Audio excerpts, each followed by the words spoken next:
The Secrets of Star Wars is brought to you by the Star Quest Production Network and is made possible by our many generous patrons. If you'd like to support the podcast, please visit sqpn.com/give. Hi, this is Ashley Eckstein, the voice of Ahsoka Tano from Star Wars, and you're listening to the Secrets of Star Wars podcast. May the Force be with you. Hello there. It's a power that Jedi have that lets them control people and make things float. Impressive. Every word in that sentence was wrong. Help me, Obi-Wan Kenobi. You're my only hope. This station is now the ultimate power in the universe. I find your lack of faith disturbing. It's against my programming to impersonate a deity. That's not how the Force works. Force is with me, and I am with the Force, and I fear nothing. Remember, the Force will be with you, always. You're listening to The Secrets of Star Wars, where we talk about everything connected to that galaxy far, far away. From movies, books, television shows, and more, we are looking at the deeper themes and meanings found in the Star Wars universe. Or maybe not so much deeper themes and meanings this time, but just silliness, because we are discussing the 1985 animated cartoon Star Wars Ewoks. Be sure to follow The Secrets of Star Wars on Apple Podcasts, YouTube Music, Spotify, or your favorite podcast app.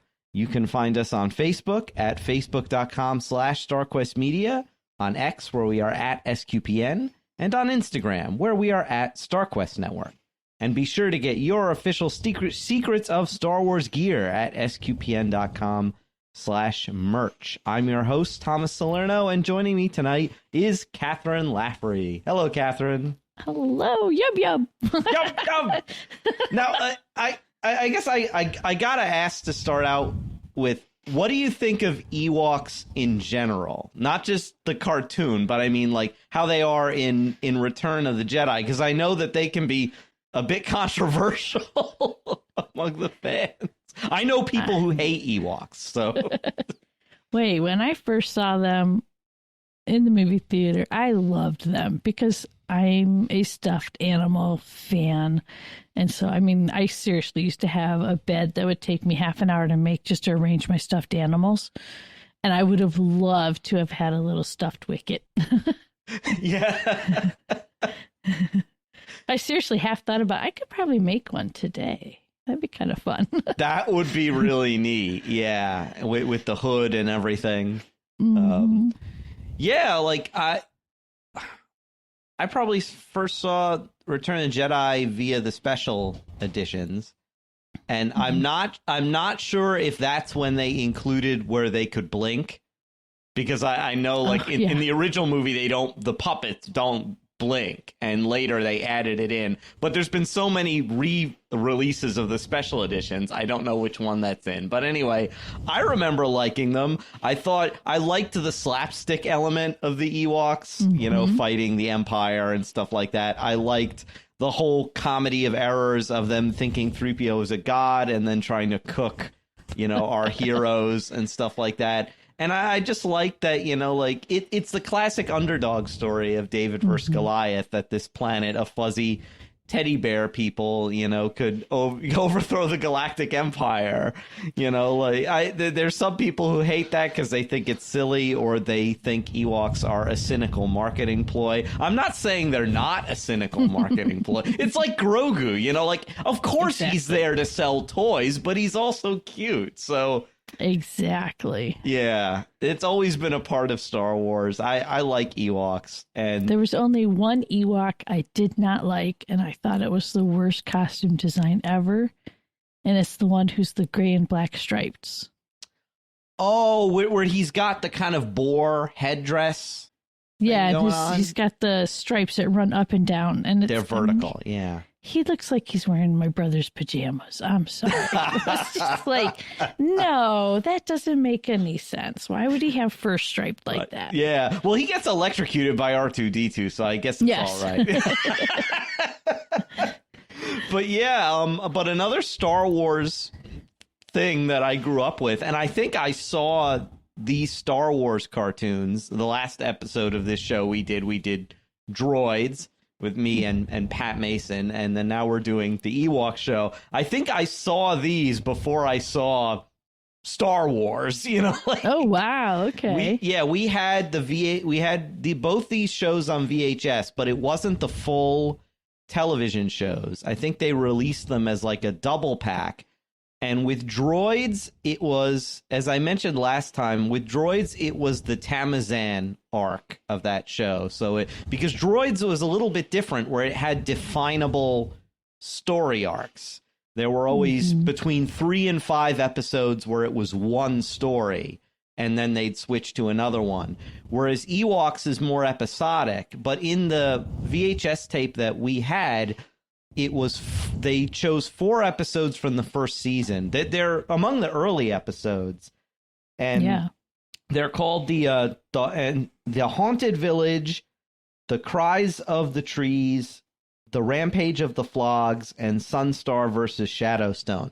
I think the one thing that the through line that connects those episodes is Morag, the witch. Okay, the witch. Yeah, because she's in all of them.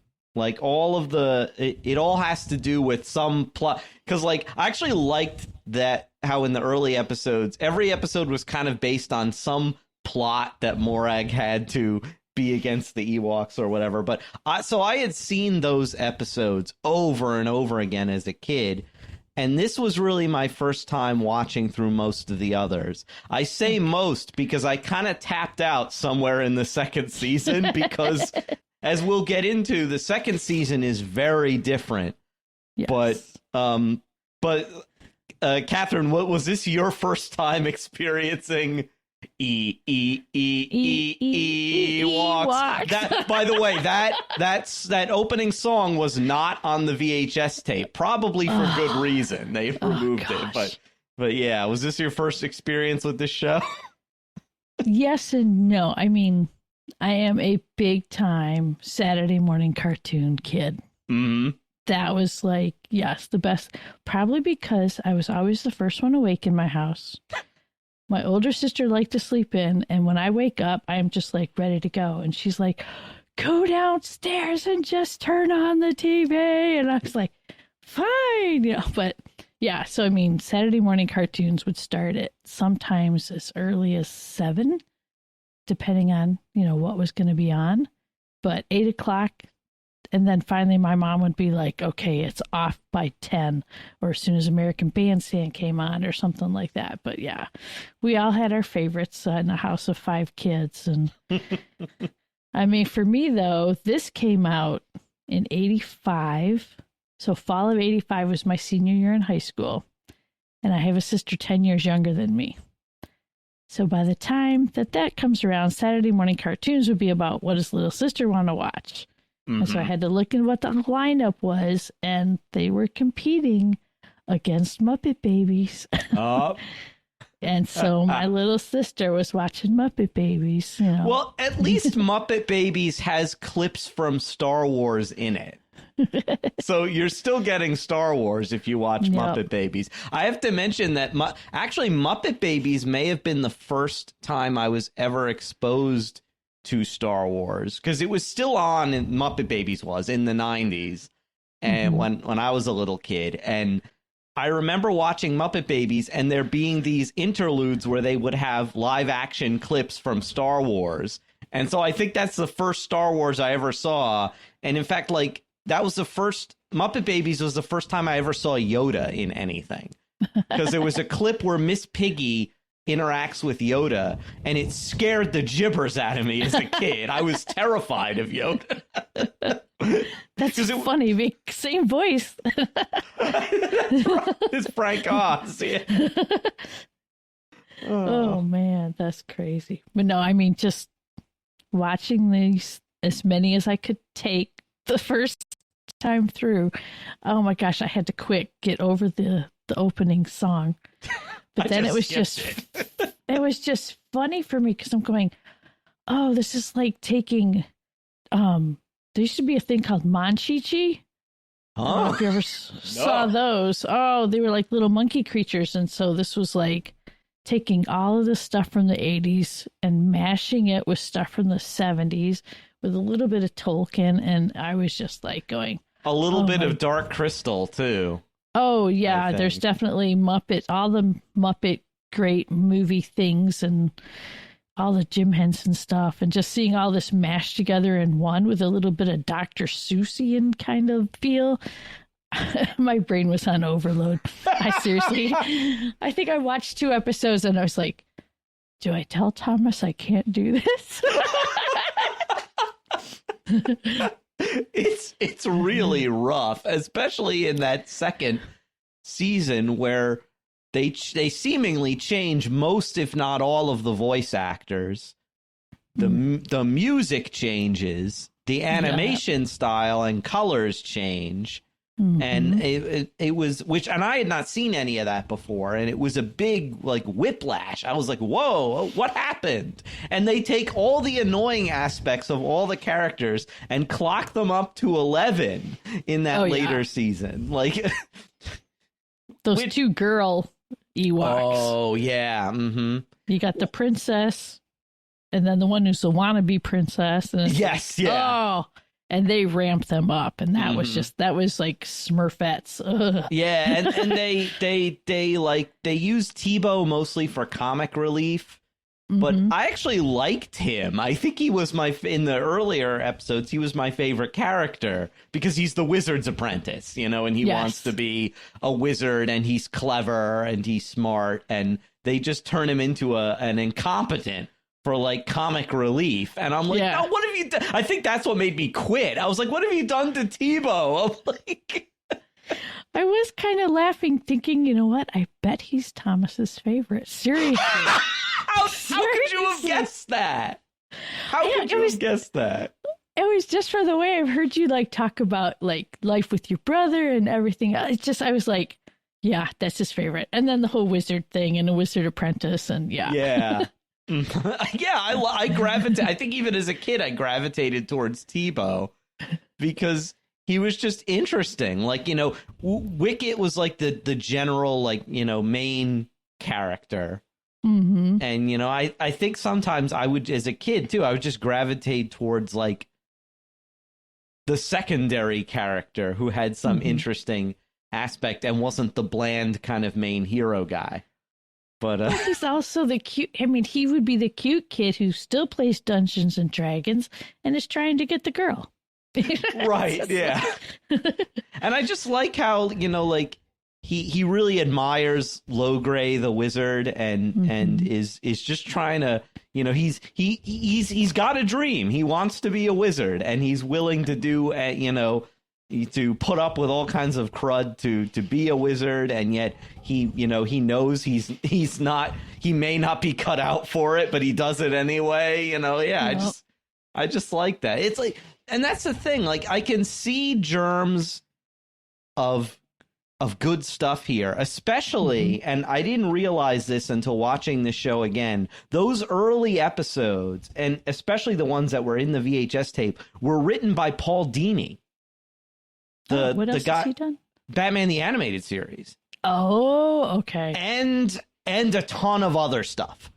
A ton of other animated stuff and comic books and stuff like that. So I'm like, oh. And I noticed once his name drops from the series, the writing quality takes a nosedive. I'm like, okay. Yeah.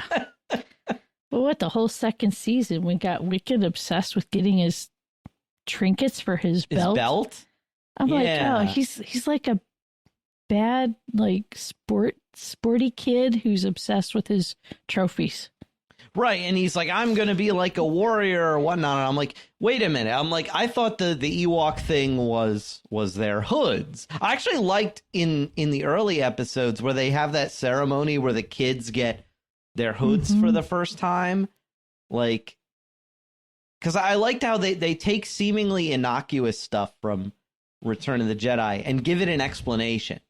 Yeah. Like, why do they wear hoods? Well, it's a cultural thing. And it's like, it's almost like, like how in, some cultures, you graduate to an adult by getting some kind of special clothing. Or the thing where the trees are the souls of their ancestors. Yeah, the soul trees. The soul trees. And that's why they live in the trees and have this kind of symbiotic relationship with them. I'm like, okay, Paul Dini, I can see you there. You want to do something cool with this, but you're being hamstrung by probably what the studio is telling you to do. You know, like, but yeah, but and then yeah. you have all these crazy new characters. I'm like, that The threw me off. Dulocs. What did you think? The Dulocs. Yeah. Oh, gosh. I was like, oh, are these guys relatives of the Grinch? I mean, They look just like him. I mean, they're running around, and I'm going, wait, are they green, furry, mostly naked, weird-eared? I don't know. They were just creeping me out. I did not like them. And the female versions, what the heck is up with the purple eyeshadow? I know it was a big thing in the 80s, but girl, with that green fur, it is not working. Oh, yeah. And it's like, and they're clearly like just the comic relief bad guy, like, you know, like the incompetent, they can't do anything right, you know, especially like the shaman guy, the shaman who's just there to get kicked around. They call him a bead rattler at one point. Yeah, did you catch that? I was like, what? He hangs around with the guys that have X's and O's on their fur. Oh yeah, what? Like they say they're supposed to be cousins of the Ewoks, and I'm like, that must have been 1,000,000 years ago when that evolutionary split happened, because they're very different. I mean, if they're cousins, the evil ring is around there somewhere, because that's, you know, they were hanging out with Gollum or something. I don't know. Right? Yeah. And they're just there to be kind of foils for the Ewoks, and also to be kicked around by Morag, the witch. You know, like they're there to be flunkies for her when she needs something. But it's like, but the thing is that, like, okay, like some of the Duloc slapstick can be funny, but most of the time they're just annoying. Yes, exactly. And I'm sorry, but the witch, she creeped me out the most. Oh, yeah, I think she's supposed to, yeah. I mean, her face and everything, the way it's like stretched out with her little mouth down low, is just like, ew. She's like that guy from A New Hope, that alien who rats them out to the stormtroopers, who's got the long... Oh, the long schnoz. snout. Yeah. I don't know if she's supposed to be the same thing, but that's what it reminded me of. Yeah. You know, yeah. She creeped me out as a kid. She's like an evil Aughra from the Dark Crystal almost, because she's this little haggling.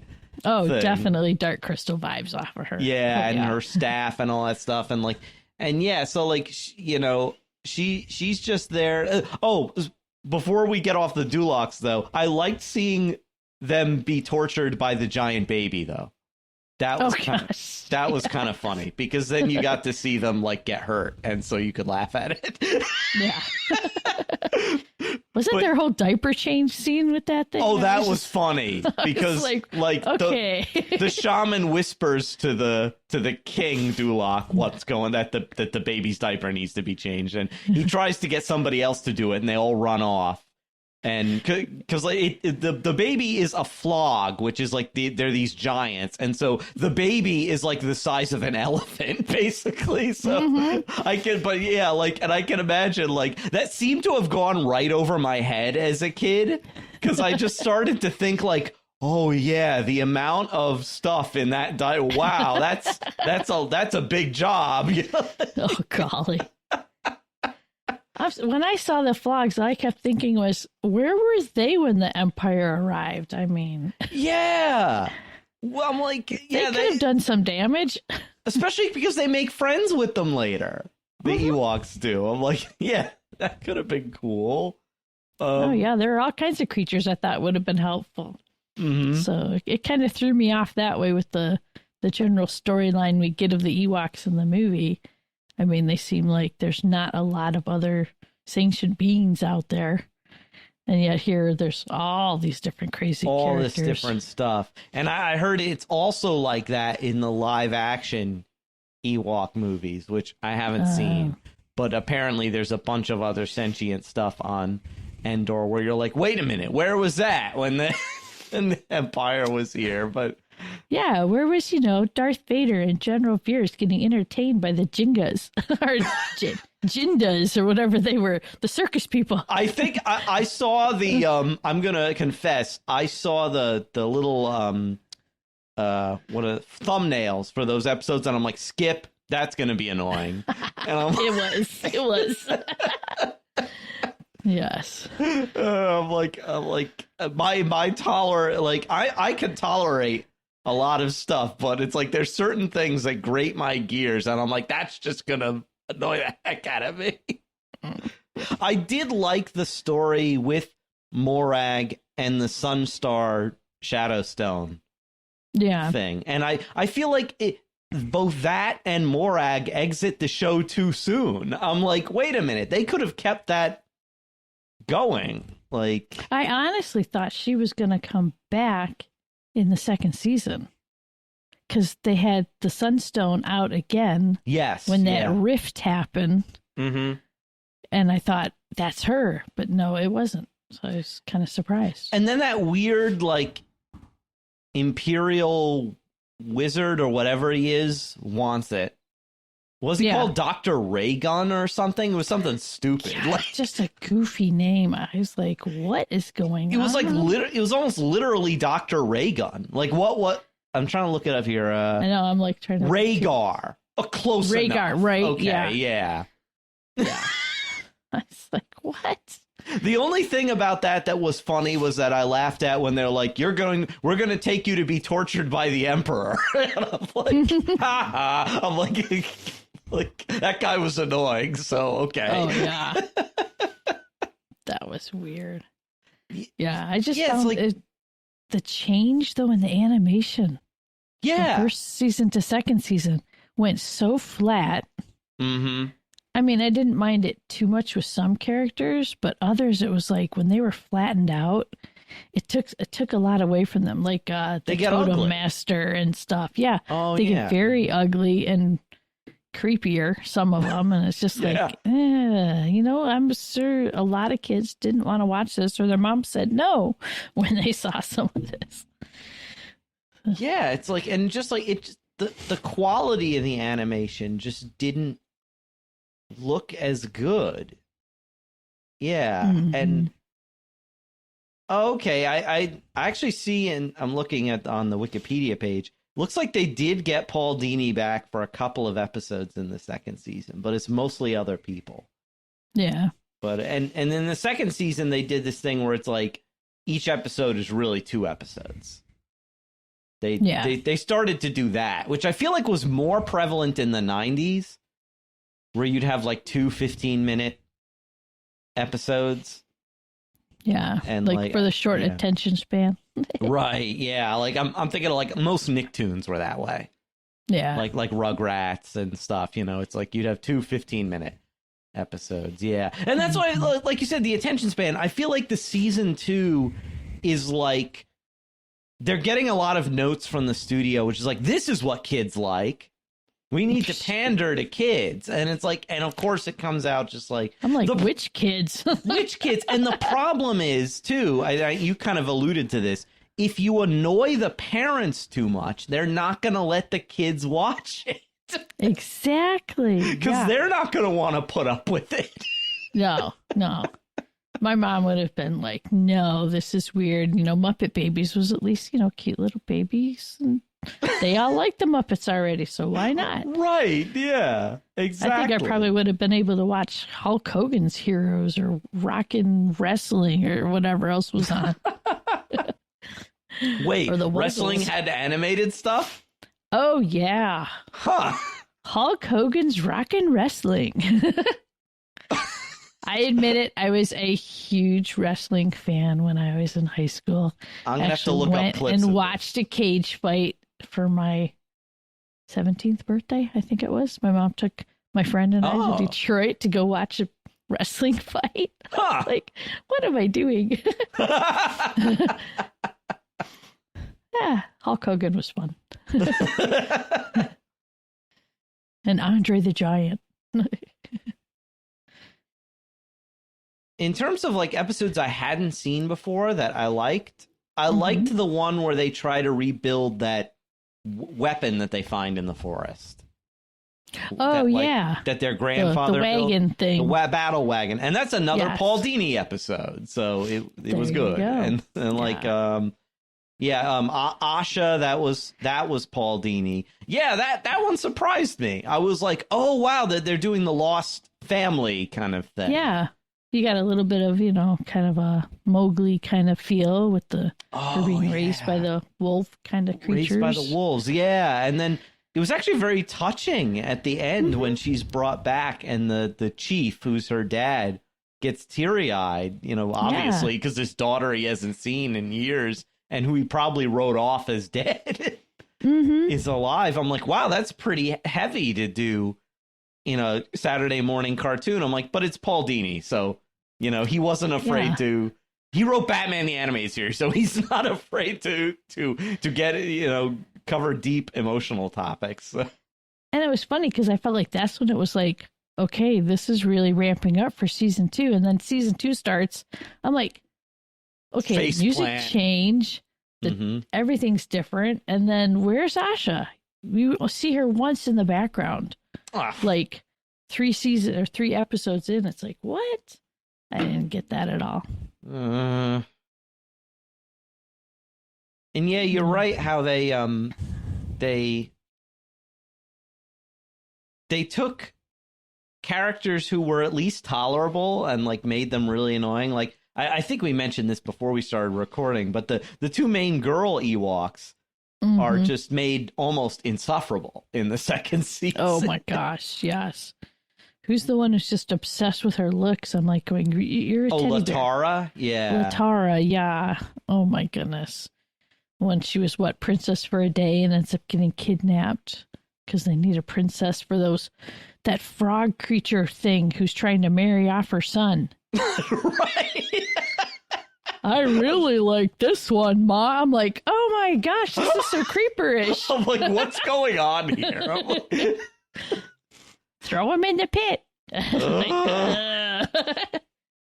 That was weird. Yeah, and like we said, like Wicket just becomes obsessed with adding stuff to his special belt. What do you think they were like? They were like, kids do scouting, right? Merit badges. Let's see if we can do like a thing that they'll understand. It's kind of like merit badges. Again, they're just pandering. I'm like, yeah. But at the same time, these little Ewok younglings or whatever, or what does he call them? Walklings? Walklings, there you go. Oh my goodness. They're so disobedient. Getting into trouble all the time. I'm like, wow, no. It's the classic thing in like this period of kids' cartoons where it's like, they show and it's in a lot of Disney too, where the kids get away with stuff. Like the parents are shown as overbearing and unreasonable when in fact they're just have common sense. And then the kids disobey. And then it turns out the kids were right all along. And the parents acknowledge how smart and brave they were. And I'm like, oh. Through some blunder after you almost got yourself killed, you're the hero. It's like, what? Where it's like, it's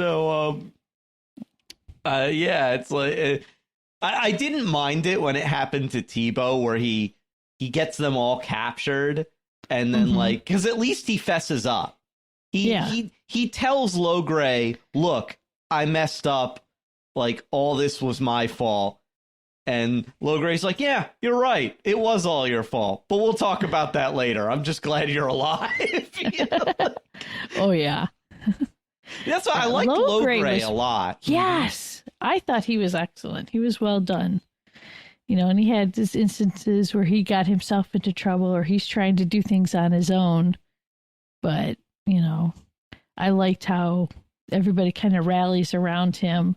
And the way he talks about his magic sounds like he's talking about the Force. Yes, yeah. And how I like that he does the whole, with Tebow, he does the whole Mr. Miyagi thing where he's like, sweep out the hut, clean my stuff. You know, like you gotta prove you're obedient before you can learn how to do even the most rudimentary magic. And I'm like, that makes sense. I'm like, I get why. I was waiting for the broom to start carrying in buckets of water, though. Oh, like Fantasia, yeah. Dun, dun, dun, dun, dun, dun. Because, like, yeah, he's literally the sorcerer's apprentice. You'd think he would have fed. Well, he does by accident clean the hut with magic. At one point, and they're just like, don't do that again. I know, I love how everybody's like, use your magic. Oh no, don't use your magic, it ruins everything. Right, yeah, his little powders. Do you have a sneezing powder? Sneezing powder, yeah. I like how even before he's working with Logray, you can tell that he's got a knack for, if it's not the Force, it's some kind of other natural power. Like, he can talk to animals. Do you notice that? Where, like, the others seemingly can't, but he can understand animals. He's able to hypnotize their, whatever that was, their cow donkey thing that they have. He's able to hypnotize it so they can get it to take a bath. And I remember Wicket says, I don't know how you do that, Tebow, but I'm glad you can. I definitely liked Wicket better in the first season. Oh, yeah. He's much more tolerable. You know? Yeah, he's trying to figure things out without being obnoxious. I'm going to save the day like he is in the second season. Oh, yeah. They make him one of those characters where he's like, you know, it's all about me, me, me. And he's super self-important and self-absorbed. And, you know, I feel like in the first season, he's usually just trying to help out, you know, like, but he's a kid. So obviously he bungles a lot of stuff. Oh, yeah. Oh, yeah. And I'm still trying to figure out if Dengar means danger or the rally cry. The rally cry, yeah, like attack or whatever, or like, you know, yeah. Dengar Ewoks, yeah.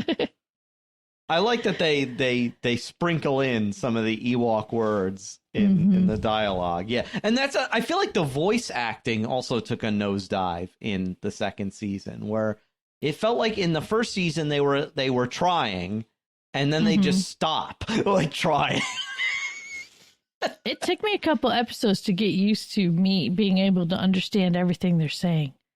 You're so used to the Ewoks just talking in their cute little grrs and growls and yubs, and to just right away be like, whoa, this is kind of weird. They're talking my language. They can talk. Yeah. I feel like this show has had a bit of a legacy almost in that, because in the new Star Wars show for little kids, isn't there an Ewok? Like an Ewok Jedi or something? Oh, yeah, I think there is. Kind of like a little blue-looking Ewok. Yeah. He must be an Ewok. He looks... And I think he's called, like, Nub or something. So I'm like, that sounds Ewok. I'm like...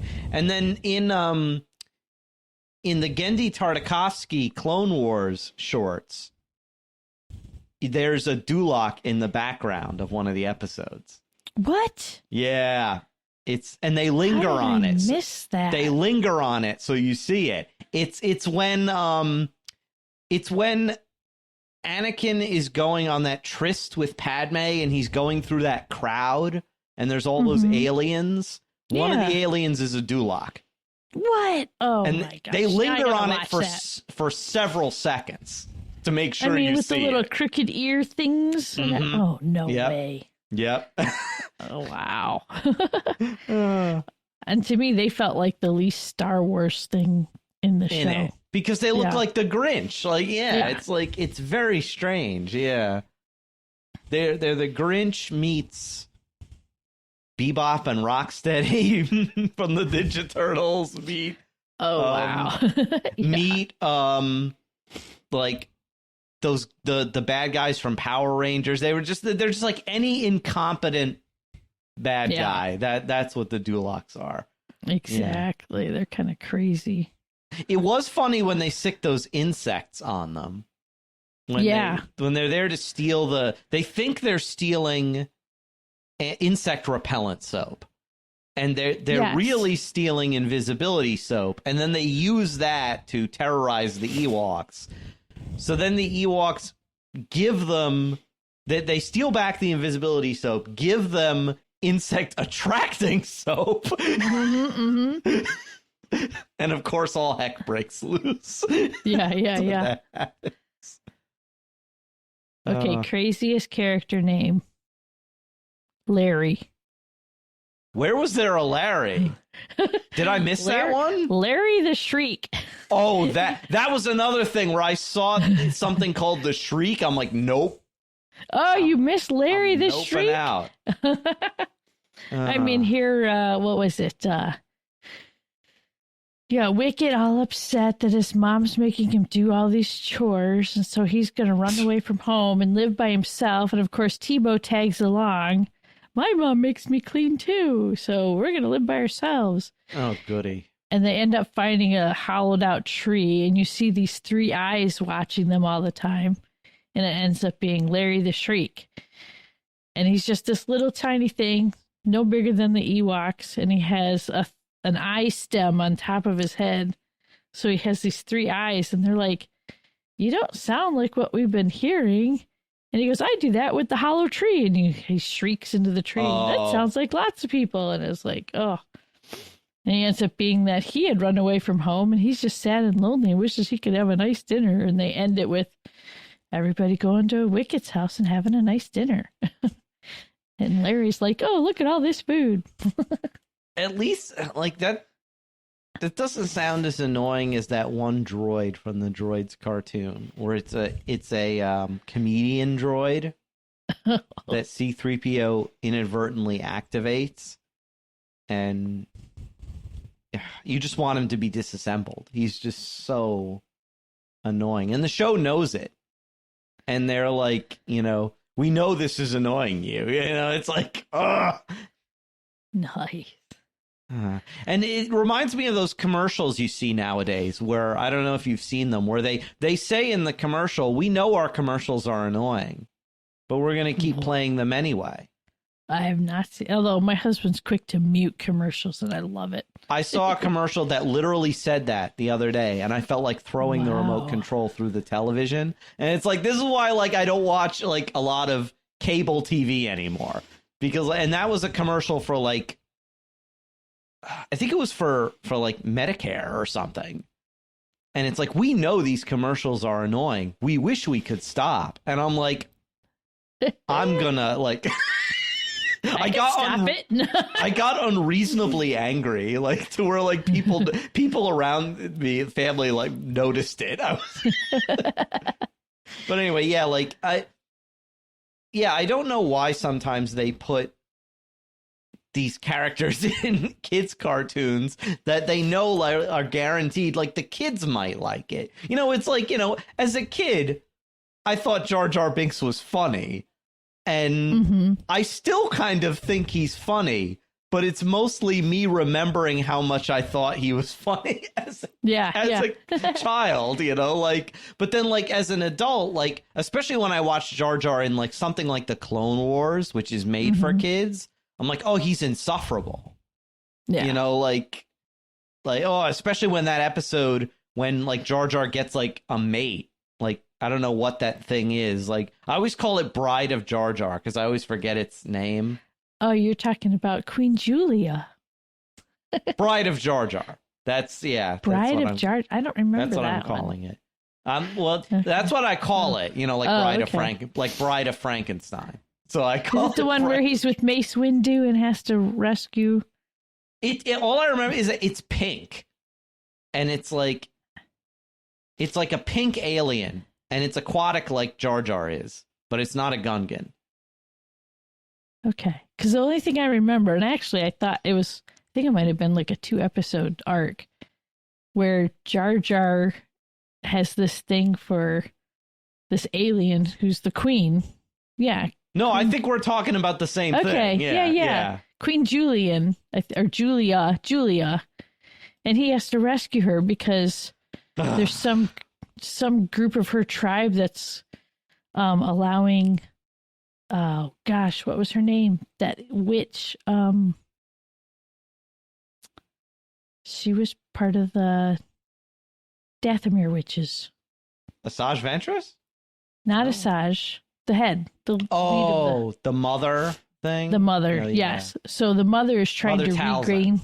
Yeah. She's trying to regain herself after the purging of Dathomir. And she's stealing the life force of these aliens. And so Jar Jar comes to the rescue. And he's there with Mace Windu and...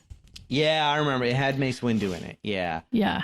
was So like, he's "Oh." annoying Mace the whole time, but Jar Jar actually helps rescue this girl. So Yeah, I guess. It was just like, I don't know. It just annoyed me. And that shows how much, how little there is to talk about with Ewoks, because now we're talking about Clone Wars. And I know.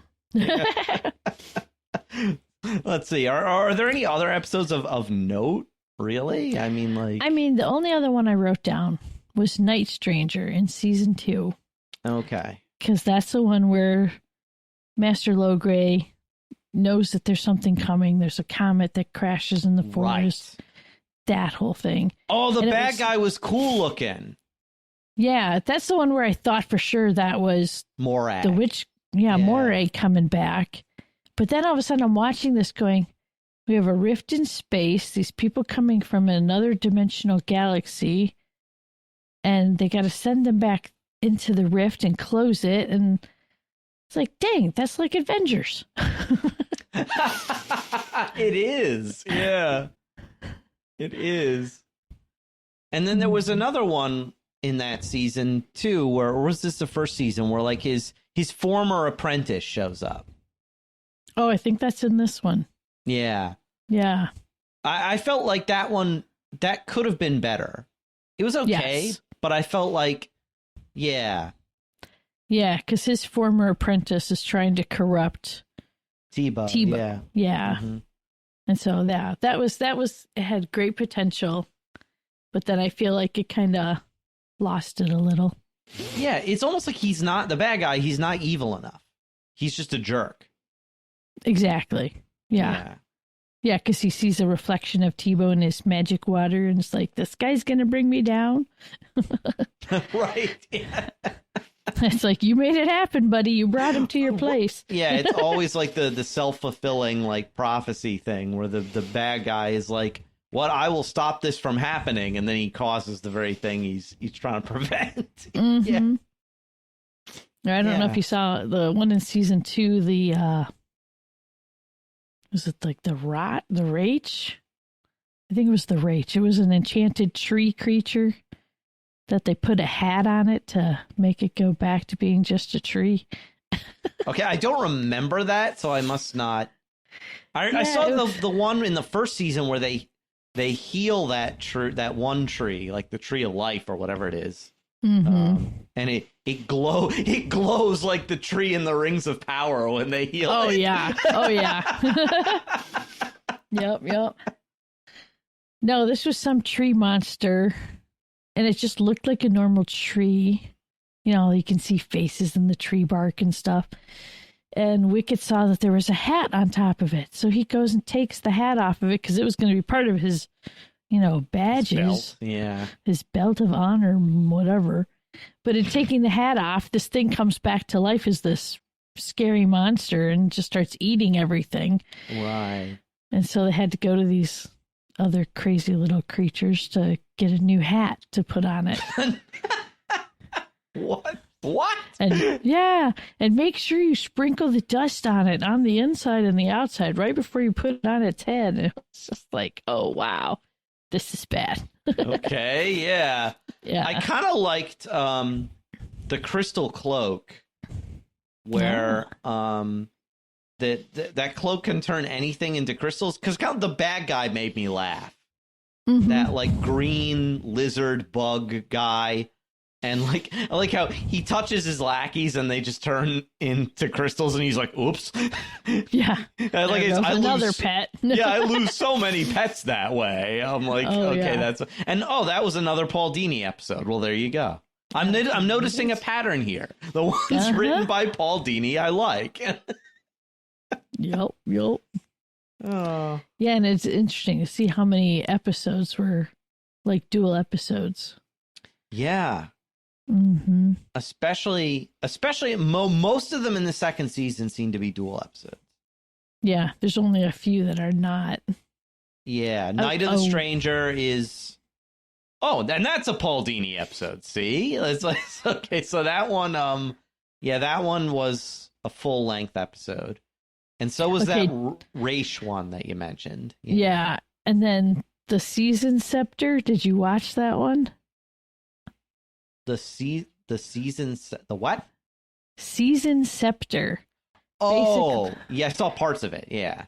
Oh my gosh. He didn't write that one, right? Please tell me he didn't the Season write that Scepter. one. No, he did not. Okay.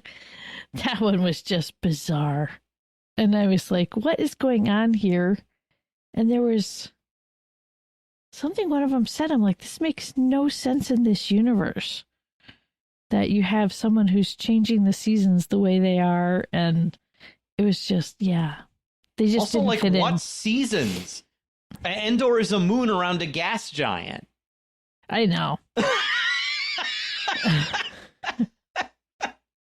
I mean, you had like the Winter King whose heart was frozen by some evil snowflake. that sounds like something like it should be like like from the same people who made Rudolph the Red-Nosed Reindeer. Oh, it definitely fit in with all of that kind of weird stuff. You had like, you know, the Leaf Queen or whatever she was, who was in charge of fall, and it was just, yeah, really strange. But she was the one who also asked, what's the Ewok princess? Oh, Nisa. Nisa, yeah. Asked her to babysit a plant for her, the wishing plant. Oh, yeah, I remember that. Yeah. So that was, I didn't understand the whole purpose of adding these seasonal characters. They were kind of strange. It's a forest planet. We've got to have seasons or whatever. I'm like, or it's like a note from the studio said, we've got to teach kids about the seasons. We've got to be educational somehow. I don't know. It's like, yeah, that's it. But yeah. Any wrap up thoughts on Ewoks? Only watch it if your friend asks you to, and you have to. Or like me, if you remember the VHS tape and you liked it, those episodes are up there. So watch those. Basically, watch any episode that Paul Dini wrote. You can find You can find the episode list on Wikipedia. I recommend pretty much all the episodes he wrote. So watch those. They're pretty they're good animated kid stuff, but stay away from most of the rest of it. It's definitely not as consistently kind of funny as Droids was. Yeah. Even the episodes of Droids that I didn't like as much, there was still something usually funny in them, or like I didn't feel like skipping them. Yeah. Also, you had Anthony Daniels in that, so yeah. And you can't go wrong when you get him there. Mm-hmm. But the only other thing that I noticed when the switch from first season to second season was it actually fit with the music of the time. So, right. Mm-hmm. Anything in the 1980s from 85 earlier, every now and then you'd still have a bit of the sound from the 70s mixed in. Mm-hmm. And then from 86 forward, it starts to change just a little. You get a little more like pop culture-y kind of stuff. And they did that with the Ewoks theme song. And I was cracking up going, oh my goodness, you could totally tell this is late 80s, early 80s crossover. It was just so bizarre. But this would be one of those things that if I showed my girls this, they'd be like, Mom, what kind of stuff did you guys have to watch? The opening theme music is definitely not as good as the opening theme song for Droids, which is a real earworm, but at least it was performed by the Police. So, what? Yeah. Oh, wow. Or at least some of them. I don't think the whole band, but But Wow. yeah, that was actually a decent song. The whole what was like, I listened to it the whole way through once, and then I'm like, I'm never listening to that again. Whereas I could not hit skip fast enough. And then it doesn't even skip through the whole song. It makes you listen to like the whole ending verse. Because you got to hear one big happy family. Yeah, it's like, whereas with Droids, I kept listening to that song, like, and I had it stuck in my head for like 2 weeks after watching it. But oh yeah. Well, this is definitely like, Dark Crystal moments again. Again, yeah. It's like watered down Dark Crystal with Ewoks. I'm glad they never I'm glad that, it's too bad that Dark Crystal was kind of a cult classic, but at least it never spawned like a really watered down animated version of itself. Oh, like that an would be animated awful. series. That would not be. I could have, if it had been a hit in the 80s, I could have seen them doing that. Mm-hmm. But luckily they didn't. Yeah, but now we'd like to hear from all our listeners. Did you see Ewoks when it was on TV? Or like me, did you watch the VHS tape in the 90s? You can let us know by sending us an email at starwars@sqpn.com, or hitting us up on our social media pages, or leaving a comment on our channel on the StarQuest Discord community, which you can find at sqpn.com/discord. But before we go, we'd also like to thank our generous patrons, including Jared C., Kenneth B., Chris S., Michael D., and Vincent N. Their donations help us to create the Secrets of Star Wars and all the shows here at StarQuest, and you can join them at sqpn.com/give. So, Kathryn, thank you for joining me in sharing the secrets of Ewoks. Thanks. Now it's stuck in my head again. You're welcome.